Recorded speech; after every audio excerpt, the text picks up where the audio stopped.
There is no crime scene for the invention of clothing, no first shirt in a museum case, no fossil hoodie buried in the dirt. Cloth and fur rot away in a few short years, and every trace of it disappears. So scientists had to solve this the way detectives solve a cold case with no body. They followed clues instead, tiny, strange clues left behind in bones, in tools, and in the DNA of a bug that lives in your clothes right now. What they found tells a story far bigger than people got cold. It's a story about a species that broke itself and then had to invent a way to survive its own mistake. Here's the wound at the center of everything. Somewhere around 1 million years ago, maybe more, our ancestors lost their thick body hair. Nobody knows exactly why. Maybe it helped them sweat and cool down while chasing prey for hours under the African sun, running animals to exhaustion instead of outrunning them in a sprint. Whatever the reason, it left them nearly naked, in a world with no fire yet, no shelter, and definitely no tailors.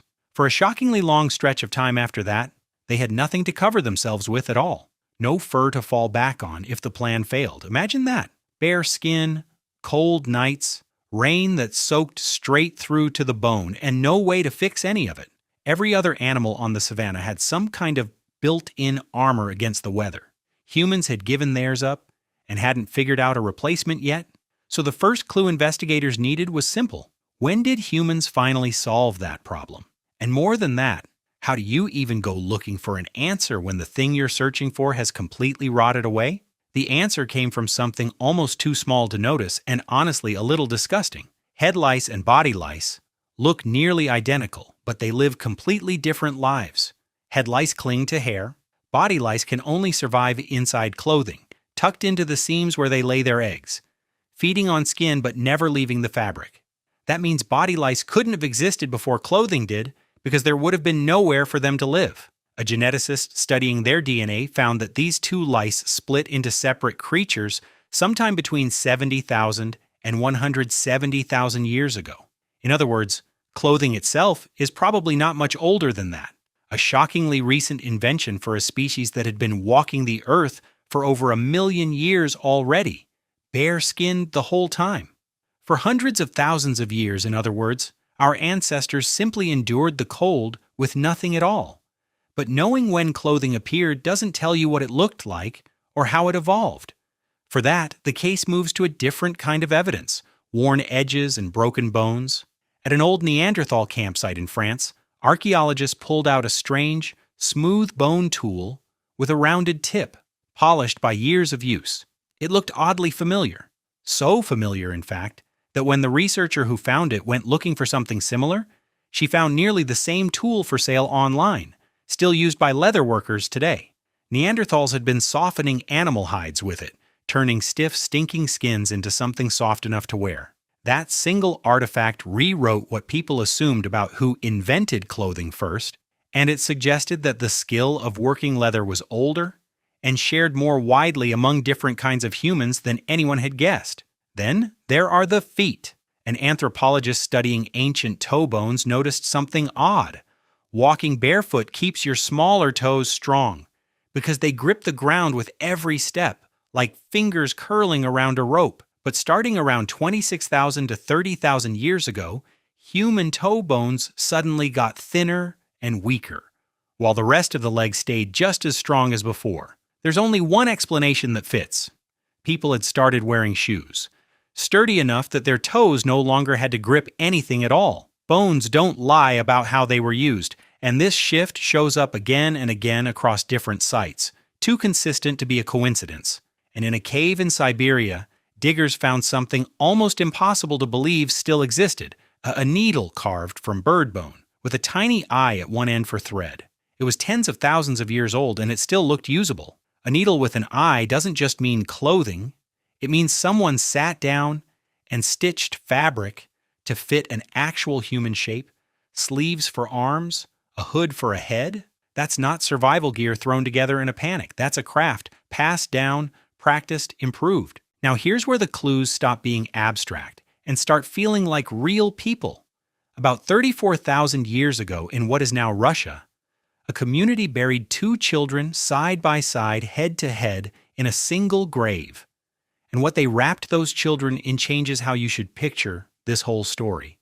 Thousands of tiny ivory beads had been sewn in careful rows along their clothing, tracing the shape of their arms, their legs, their small chests. Someone spent hundreds, maybe thousands of hours carving each bead by hand, then sewing them one at a time in the freezing dark by firelight for children who were already gone. Picture it for a second. Someone, a parent, an aunt, an older sibling, sitting close to a fire that's the only warmth for miles.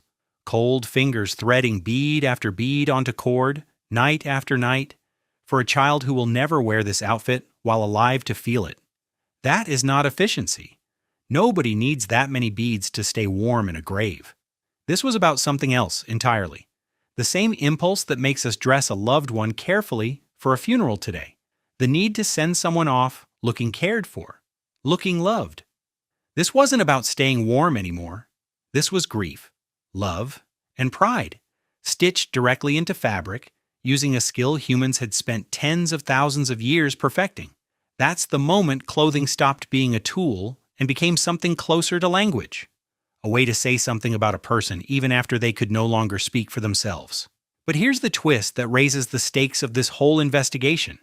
Not every group of ancient humans got equally good at this. Researchers modeling clothing needs across old European campsites found a pattern. Early modern humans tended to live in places cold enough that they needed to cover 80 to 90% of their bodies to survive. Neanderthals, living in some of the same regions, often only needed to cover 70 to 80%. And there's little evidence they ever developed tailored, fitted garments at all. It sounds like a small gap. It wasn't. Better clothing meant longer hunts, more distance covered each day, and children who survived harsher winters instead of freezing before spring. It meant mothers who could carry infants through blizzards that would have killed them a generation earlier. Multiply that tiny edge across thousands of years, and you get one group spreading across an entire continent while the other quietly disappears, valley by valley, until there's nobody left. Some researchers think clothing wasn't just a side effect of human success. It may have been one of the reasons we're the ones still here to ask these questions at all, instead of some other kind of human entirely. So what if getting dressed every morning is closer to an ancient survival ritual than you think? What if that reflexive shiver when you forget a jacket is your body flinching at a danger it hasn't faced in tens of thousands of years? Your body still remembers the wound that started all of this even now. When you're cold and your skin prickles into goosebumps, that's an old reflex left over from ancestors who once had thick fur to puff up for warmth. It doesn't do anything for you today since there's no fur left to puff up, but your body tries anyway, out of habit, far older than the shirt on your back, older than the words you'd use to explain why you're shivering. We treat clothes like they're nothing, just fabric you grab on your way out the door.